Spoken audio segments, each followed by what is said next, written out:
Welcome to Relation Tales. Please like this video and subscribe Relation Tales. We're grateful for each and every one of you. Let us know where in the world you're tuning in from. We'd love to hear from you in the comments. Let's begin. Claire always believed she was the star of every room. Daniel had known it from their very first date.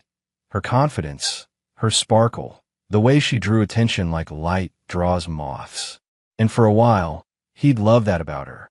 He'd loved everything about her. He remembered those early mornings in their small Denver townhouse, her curling iron buzzing while he brewed coffee, the way she'd spin around in her silk robe, asking, "Do I look powerful enough to make men nervous?" He'd laugh, kiss her forehead, and reply, "You always do." But somewhere along the years, the sparkle turned into distance. It wasn't one big explosion. It was small, slow cracks. Missed dinners, forgotten anniversaries, the way she'd scroll through her phone during conversations. Then came the meetings, the endless networking dinners, the work trips that always stretched one day longer than she said they would. Daniel wasn't naive. He noticed. He just didn't want to believe. Until one evening, when her phone lit up on the counter while she showered. The screen showed a preview. "Eric W., I still smell you on my shirt. Next time, don't leave so early." Daniel's heart didn't race. It sank, like a stone into deep, cold water. He didn't touch the phone, didn't take screenshots, didn't even mention it. He just stared at it for a long time, realizing the woman who once promised forever had already left, just not physically yet. That night, when she came out wrapped in a towel, humming, pretending everything was fine, he just said softly, "You forgot to silence your phone." Her face froze for half a second. Then she smiled, the kind of brittle, fake smile people wear when they know they've been caught. "Daniel," she said, "you're reading too much into things again." He nodded, pretending to believe her. But something inside him quietly broke and rebuilt itself colder. In the weeks that followed, he stopped asking where she went. He stopped waiting for her. He simply detached, like a ghost living among the living. And when she finally brought up divorce, it wasn't a fight. It was a business transaction. "I think we both know this isn't working," she said one evening over takeout, as if she were discussing real estate instead of love. "Let's do this peacefully. We can still be friends, right?" He met her gaze and smiled faintly. "Of course, Claire. Friends." She looked relieved, almost smug. After that, she moved into a downtown apartment, the kind with glass walls and perfect lighting for her Instagram posts. She told everyone how mature their breakup was, how Daniel was such a good guy, and how they were still close. She called him whenever her car broke down, or when she needed help setting up furniture, or when her emotions got heavy after one of Eric's business meetings. And Daniel, calm, polite, unreadable, helped. At first. Then, slowly, he started saying no. When she texted, "Can you come fix my sink?" "It's leaking," he replied. "Ask Eric. I'm sure he's good with pipes." When she called at midnight crying, he texted back, "Friends don't fix ex-wives' choices." And just like that, the dynamic shifted. Claire started realizing friendship with Daniel came with boundaries and silence. Meanwhile, Daniel's own life took a turn she never saw coming. At a friend's gallery opening, he ran into Julia Blake, Claire's best friend since college. Julia was everything Claire used to be before ambition turned her heart into marble. Warm, funny, grounded. They talked, first awkwardly, then naturally. She knew about the divorce. Claire had told her everything, with a few twists to make herself the victim. But as Julia spoke with Daniel that night, she realized how different the truth sounded coming from his calm voice. By the end of the evening, Julia laughed for the first time in months. "You're not the man she described," she said. Daniel's smirk was soft, dangerous. "Maybe she never knew me at all." They exchanged numbers. And for the first time since his marriage ended, Daniel felt something resembling peace, or maybe curiosity. As weeks passed, coffee turned into dinners, and dinners turned into long drives through the city. Julia was cautious at first, aware of the unspoken line she was crossing. But every time she saw Daniel's quiet composure, she couldn't help but think he didn't deserve what Claire did to him. And Daniel? He wasn't just falling. He was planning. Because he knew one day, Claire would find out. And when she did, the woman who once left him cold and small would finally understand what it felt like to be replaced by someone she'd never expect. 2 months after the divorce, Daniel's life had taken on a steady rhythm. Morning runs before sunrise, drafting blueprints late into the night, dinners that didn't involve tension or silence. His apartment was small but spotless, every inch reflecting quiet control. He didn't think about Claire much anymore. At least, that's what he told himself. Then one evening, while reviewing a client's renovation plan, a text flashed on his phone. Claire, hey, can you help me jump my car? It died again. He stared at the message for a long moment. A year ago, he would have been out the door in seconds. Now, he simply placed the phone face down and went back to work. Minutes later, another text appeared. Claire, I wouldn't ask if I wasn't desperate. He smirked faintly and typed, call Eric. I'm sure he's nearby. There was no reply. It wasn't that Daniel enjoyed being cold. He just finally understood something vital. She'd left him emotionally long before she packed her things.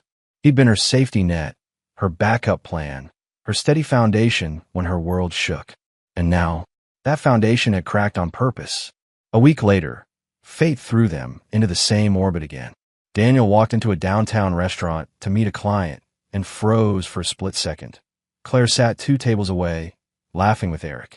Her laughter was sharp, forced, like she was trying too hard to prove she was happy. She looked thinner, her smile brittle. Their eyes met briefly. Hers widened, shocked to see him looking so composed, dressed sharply, exuding calm confidence she hadn't noticed before. He gave her a polite nod, as if she were a stranger, then turned back to his client. That small gesture, so casual, so dismissive, burned her more than anger ever could. After that night, she began calling more often, always with excuses. Do you still have a number for that plumber? Can you help me with the mortgage paperwork? I messed something up. I just miss talking to you sometimes. Daniel kept his responses short, professional. You should contact maintenance. Ask your realtor. Take care, Claire. Every cold reply chipped away at her pride. Meanwhile, Julia had quietly become part of Daniel's world. She dropped by his office with coffee, tease him about his obsession with minimalism, or sit beside him on his balcony, listening as he spoke about rebuilding his life. There was something soothing about her presence. No games, no ego, just warmth. She wasn't trying to fix him. She simply saw him. One night, after a long charity event, Daniel walked at her car. Rain misted the air, soft and steady. Julia hesitated before opening the door. Claire still doesn't know, does she? She asked quietly. Daniel's voice was calm. Not yet. Do you want her to? He looked at her then, really looked. I don't need her to know. I just need to live without her shadow. But Julia saw it in his eyes. He wasn't done. Not completely. There was something unspoken behind that calm, something patient and sharp. The truth came a few weeks later, unexpectedly. Claire showed up at his office unannounced one Friday morning, wearing designer sunglasses and a forced smile. Daniel, she began, I was in the area and thought I'd say hi. You know, since we're friends. His assistant glanced at him nervously. Daniel waved her off. It's fine, Natalie. Give us a minute. When the door shut, Claire took a deep breath, scanning the clean, bright office. You've done well for yourself, she said. I'm proud of you. He leaned back in his chair, studying her. What is it you really came for, Claire? She faltered for a second. I just wanted to see how you were. Things haven't been easy lately. Eric and I, well, it didn't work out. He moved to Chicago. He waited. Silence stretched. She finally added, You know, I miss how easy things were with us. Maybe we could. He interrupted softly. Claire, do you remember your friend Julia? She blinked. Of course. What? Daniel stood, walked to the window, and said in a tone so gentle it almost sounded kind, Because I'm taking her to dinner tonight. We've been seeing each other for a while now. The color drained from her face. For a moment, she couldn't speak. You're joking. He turned, eyes calm, almost pitying. No, you said we could still be friends, remember? I just didn't realize that included dating the people who actually cared about me. She swallowed hard, voice trembling. You did this to hurt me. He shook his head. No, Claire. You did this to yourself. I just stopped protecting you from the consequences. Her voice broke. You can't, Daniel. She was my best friend. He corrected softly. And you were my wife. For the first time since their split, she had no defense. No clever line. Just silence. And the faint echo of the truth she tried to outrun. As she left his office, shoulders stiff, Daniel exhaled slowly. It wasn't triumph he felt. It was release. A quiet, satisfying peace that came from finally closing a chapter without burning the whole book. That night, when Julia arrived for dinner, Daniel held the door open for her. She smiled, radiant in the soft evening light. "Rough day?" she asked gently. He chuckled under his breath. "Let's just say, closure finally looks good on me." She laughed softly and slipped her hand into his. And somewhere across town, Claire sat alone in her high-rise apartment, staring at her reflection, realizing that for the first time in years, no one was coming to save her. The days that followed were eerily quiet for Daniel. The kind of calm that comes not from peace, but from the final echo after a storm. He hadn't expected Claire to show up again, but she did. It was a Sunday morning when he heard the knock. He opened the door to find her standing there. No makeup, eyes red, clutching a small box. "I just found some of your things," she said softly.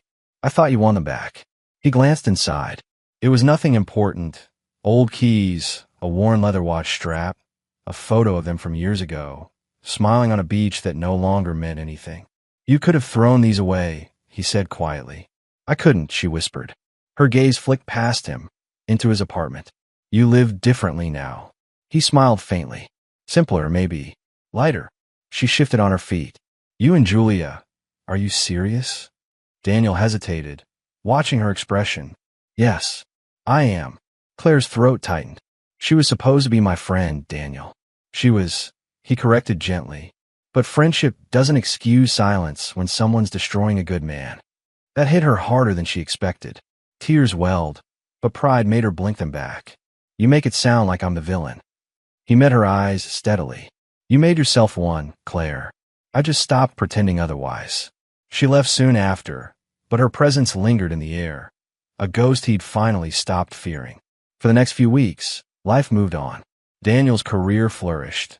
New projects, new clients, new confidence. Julia became his quiet constant. She brought warmth to his edges, laughter back into his mornings. She'd show up at his office with sandwiches, tease him for his serious face, and leave sticky notes on his desk that read, "Don't forget to breathe." One night, as they sat watching the city skyline from his balcony, she turned to him. "Do you ever think about her?" He didn't lie. "Sometimes. Not because I miss her, just because she taught me who not to be." Julia nodded slowly. "I get that. She hurt you deeply, but you never turned bitter." He smiled faintly. "Revenge doesn't always need fire. Sometimes silence burns better." Julia leaned her head on his shoulder. "That's what I like about you. You never need to prove anything. You just let people show themselves." He looked out over the lights of Denver, feeling something he hadn't felt in years, contentment. But Claire's world, meanwhile, was beginning to crumble. After Eric moved away, she found herself isolated in the same high-rise she once flaunted. Her colleagues had distanced themselves, whispers about unprofessional relationships spreading through the office. Her career, the one thing she'd thought would never fail her, was quietly slipping from her hands. The final blow came one Thursday morning when she walked into work to find her position reassigned. Her manager, someone she'd once mentored, barely met her eyes. "Corporate restructuring," he mumbled. "Nothing personal." But Claire knew better. It was karma. That evening, she drove past the little cafe she and Daniel once loved, thinking maybe, just maybe, she'd see him. And she did. Through the window, she saw Daniel and Julia, laughing over coffee, completely absorbed in each other. There was no tension, no forced smiles, just genuine happiness. For the first time, Claire realized the difference between being admired and being loved. Admiration had fueled her for years.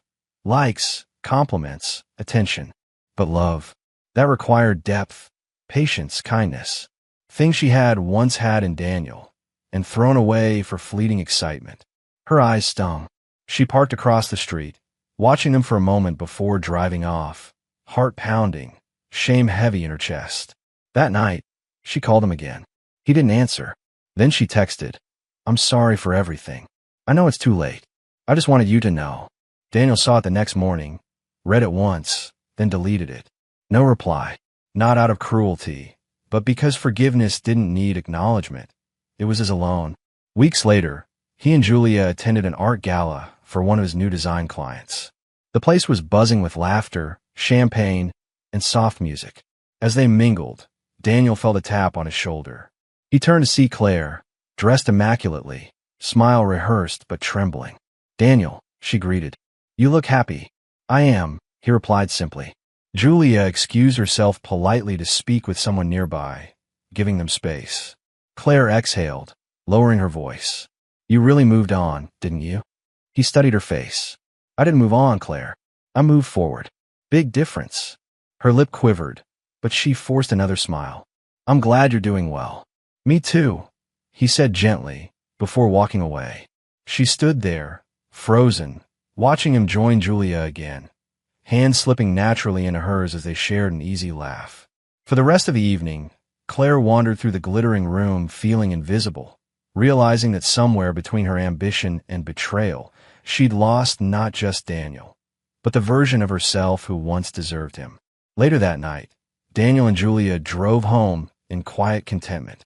As they pulled up to his apartment, Julia looked over and smiled. "You okay?" He nodded. "Yeah, for the first time in years, I actually am." He took her hand, kissed her palm gently, and whispered, "Some endings are gifts in disguise."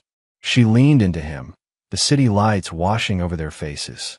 Inside, the air felt light again. No ghosts, no resentment, just two people who had chosen honesty over illusion, and found peace in the process. And somewhere far across town, Claire sat by her window, staring at her reflection, realizing the man she once thought she could control had quietly become the one thing she could never have again. A man free from her shadow. Months passed. Denver's early winter had painted the city silver, and Daniel's life had settled into something he never thought he'd have again. Peace that didn't feel borrowed. His mornings were slower now. Coffee, sunlight, the quiet hum of Julia's laughter echoing down the hallway as she got ready for work. One Saturday afternoon, they were at a small local market, picking up fresh bread and candles, when Julia stopped to admire a display of handmade journals. Daniel watched her for a moment, the way her eyes softened when she smiled, the easy warmth in her tone as she spoke to the vendor. This was what love looked like, he thought. Not grand gestures or dramatic apologies, but comfort, steadiness, and truth. As they walked out together, Julia squeezed his hand. "You seem lighter lately," she said. "I finally stopped carrying someone else's story," he replied. "Now I'm writing mine." She smiled, resting her head briefly on his shoulder. "Then I'm glad I get to be part of it." That evening, while Daniel prepared dinner, a familiar name flashed on his phone. Claire Bennett. He paused. Julia glanced up from the dining table. "You can answer if you want." He shook his head. "No need." But curiosity made him open the message anyway. "I've been thinking a lot. You were the best thing that ever happened to me. I'm sorry I didn't see it sooner." Daniel stared at the screen for a long moment, then set the phone down. The words didn't sting. They didn't even move him. They were just empty echoes from a chapter he'd already closed. Julia noticed his expression and asked softly, "You okay?" He nodded. "Yeah, I think she's finally realizing what she lost." Julia met his eyes. "And you?" He smiled. "I realized what I gained." They finished dinner together, laughter replacing what used to be silence. Meanwhile, across the city, Claire sat alone at her dining table. The apartment she'd once bragged about now felt like a glass box, bright, cold, and hollow. She'd been offered a position in another city, but she hadn't accepted. Not because of work, but because she was haunted by memories of a man she'd underestimated. She'd told herself he was boring, too grounded, too predictable. But now she understood. Predictable men don't leave quietly unless they're planning to never look back. In her loneliness, she replayed their last conversation in her mind. "You made yourself the villain." At the time, she thought he was cruel. Now, she knew he was honest. A year later, Daniel stood in front of a modern townhouse he and Julia had just purchased together. The late afternoon sun bathed the front porch in gold as movers carried boxes inside. Julia turned to him, laughing softly. "Can you believe this is ours?" He smiled, wrapping his arm around her shoulders. "Feels like a fresh start." As they walked in, the smell of fresh paint filled the air, a new beginning layered over the past. On the wall by the entryway hung a small framed quote Julia had chosen. Sometimes the apology comes too late, and the peace comes right on time. Daniel looked at it, exhaled, and said quietly, "That's the truth." Julia smiled. "Then let's make sure this place stays filled with truth." He kissed her forehead. "Deal." They stood there, holding each other as the light faded.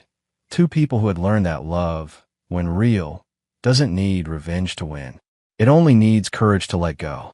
And somewhere far away, Claire scrolled through social media, stopping on a photo. Daniel and Julia, smiling in front of their new home, captioned simply, "New beginnings, same hearts." For the first time, Claire didn't feel anger or jealousy, just the quiet ache of understanding. She whispered to herself, "I had my chance, and I lost it." Outside, the wind rattled her windows, cold but cleansing. While across town, Daniel and Julia sat by their fireplace, their laughter soft, the flames warm. Proof that sometimes the best revenge is simply healing better than they ever expected you to.